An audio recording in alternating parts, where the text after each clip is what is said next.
Hi everyone, welcome to day 7 of August Wisdom, 31 episodes in 31 days from the Deep Psychology podcast. I am Ross, and day 7 is called When Diagnoses Don't Work. This is a Deep Psychology podcast. I'm Ross Edwards, author, coach, podcaster, and avid practitioner and teacher of psychology and spirituality. In listening to this podcast, you're part of the worldwide deep psychology community of tens of thousands of people undertaking profound personal transformation. You can find me on Spotify and Apple, where I release new episodes every Thursday. If you dig what I do and want to help the show grow, share this with a friend and leave a review. You can also go deeper with this work by training with me at deep-psychology.com. Let's get started.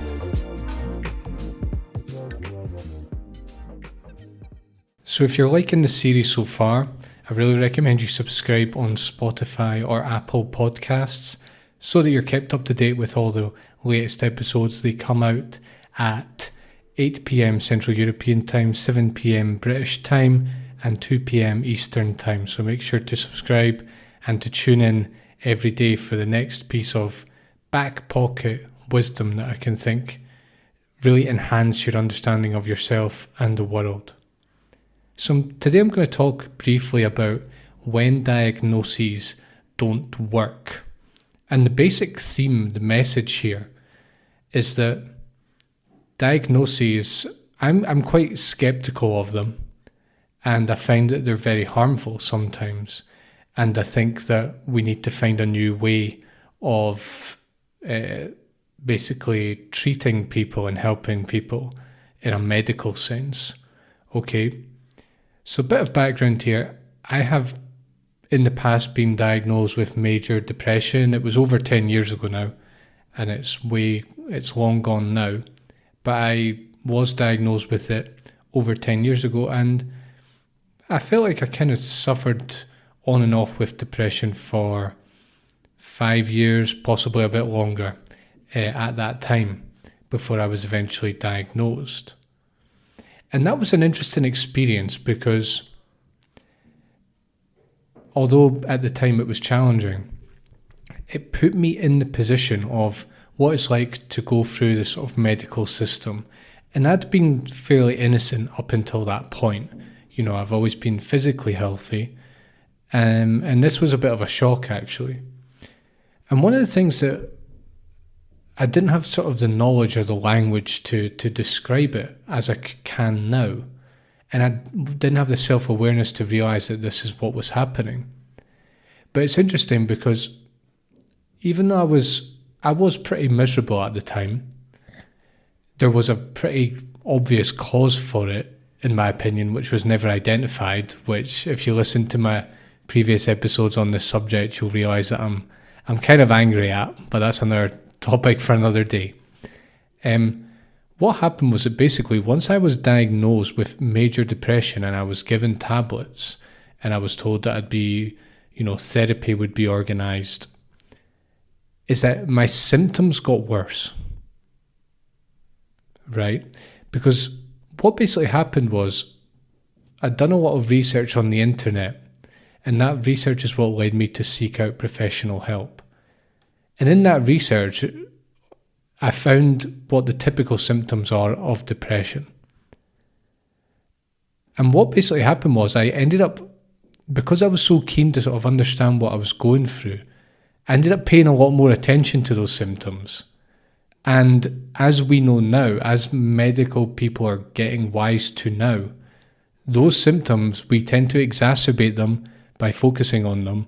And because we're focusing on them, because we're sort of looking for proof of our diagnosis, we end up displaying what is called illness behavior. So we actually, by having a diagnosis, we worsen our symptoms because we act more like a person that we believe to be diagnosed with depression or any other, whatever the diagnosis is. So I've seen this from the inside how this works. And I think this is a very relevant issue nowadays where a lot of children, for example, are being diagnosed with attention deficit disorder, right? And they're being also autism is kind of, there's a lot of autism diagnosis happening at the moment. And things like anxiety, depression, stress are all being diagnosed very, very often nowadays. And I'm not saying that these things don't exist. I don't want that to be the message here. What I want the message to be is that when you diagnose somebody, you can inadvertently worsen their symptoms and the severity of their condition. And so what happens is that basically the diagnosis is a self-fulfilling prophecy. As soon as we label someone as anxious or depressed, they're going to then identify as an anxious or depressed person when no one is inherently anxious or depressed. We're just people who, we're up, we're down, we're left, we're right, things happen. We're not inherently one thing or another. But as soon as we say you're depressed, you're anxious, we put them in a box and they then act that out. It's similar with children, I think.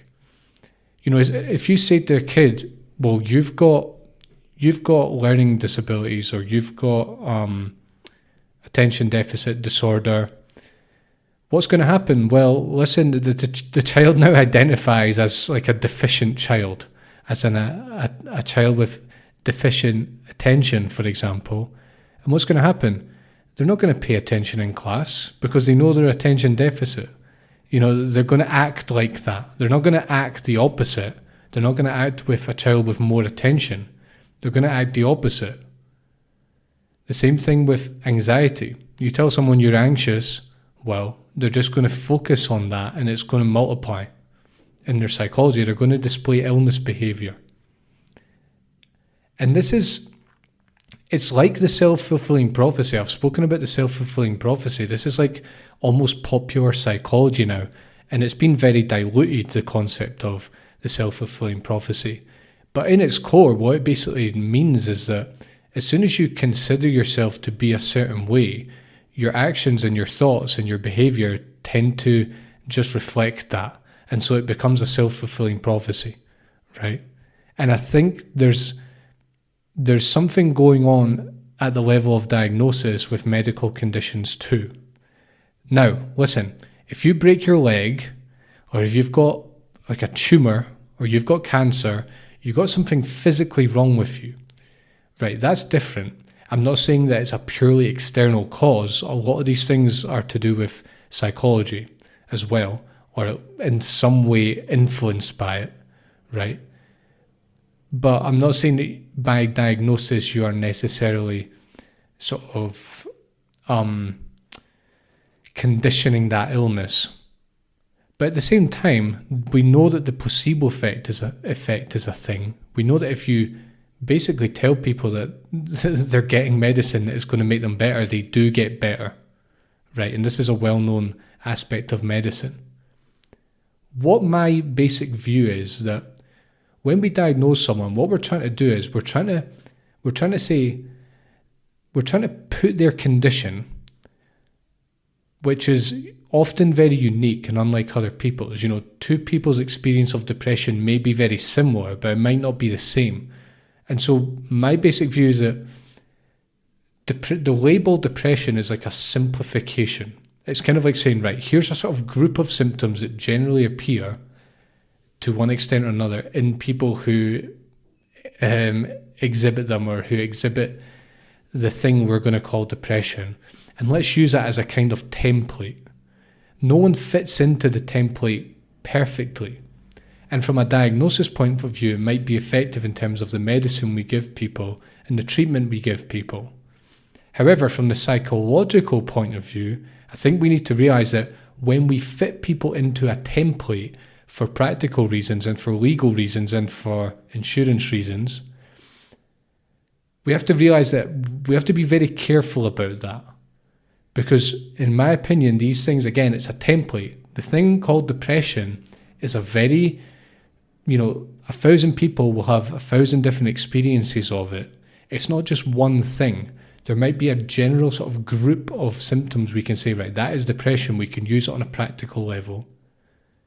but the actual experience of it is not the same for any two people. And as soon as we say, you're depressed, we just worsen the thing, right? And the person has this idea of what being depressed means, along with all the research they've done, and along with other family members who've experienced it or friends. And so they act according to that.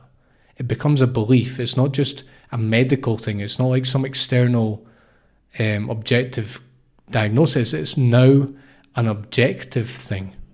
And especially with things that are more mental, psychological, purely, and things like ADHD and ADD, which especially nowadays, I think most of it is conditioned by technology, but that's another story. So what's my point here? My point is that just when we put people in boxes and we try and fit them into a nice template, it's not very productive. And I've experienced that myself. And if this is something that is present for you in your life, my approach is pragmatic. I just say I'm not a qualified psychologist, I am a coach. But this extends to my coaching practice where I don't deal with serious conditions like that. But my approach on a personal level, if I was to go through a period of, say, depression again, I wouldn't be so quick to say, what is wrong with me? I would just look directly at what was wrong with me. What are my symptoms? I can't be bothered getting up in the morning. I'm extremely negative. I'm tired. I feel, helpless. I feel like life doesn't mean anything. Those are the symptoms of something, maybe. That's what I'm experiencing. We can call it depression or not. That is what I am experiencing. What can I do to change that? Right? What practical things can I do to change all of those symptoms? And if ultimately I do realize that maybe I need to actually have a depression diagnosis, right? That if it's practical, cool, let's do that. But I'm going to be very careful not to put myself in a box again. I saw the damage that did, and I'm going to be more pragmatic and say, what things can I do day to day, and what help do I need to change this? Not to rid myself of depression, because again, that's creating a diagnosis where it might not be necessary. What can I do to change these things that I'm experiencing? And what are the actual causes of it? Often there are very simple causes behind these things. They're hidden in plain sight. In my case, they were hidden in plain sight. And no professional at any point in my recovery even sort of helped me. They never made it clear that that's what it was to me, right? Where to me right now, it's quite clear that that's what it was. All right, so I think I'm done with the topic of when diagnoses don't work. And my message here, again, is just to be very careful with diagnoses. Great. If you enjoy this episode, please subscribe on Apple or Spotify to get notified of the next one, which is, of course, tomorrow. 31 episodes in 31 days on deep psychology. This is August Wisdom. I'm Ross. Thanks for listening. Take care, and I'll see you soon. Thanks for listening. If you liked this episode, please leave a review and share with a friend. And if you'd like to go deeper, head to deep-psychology.com to join my training. Thanks for joining me, and I'll see you soon.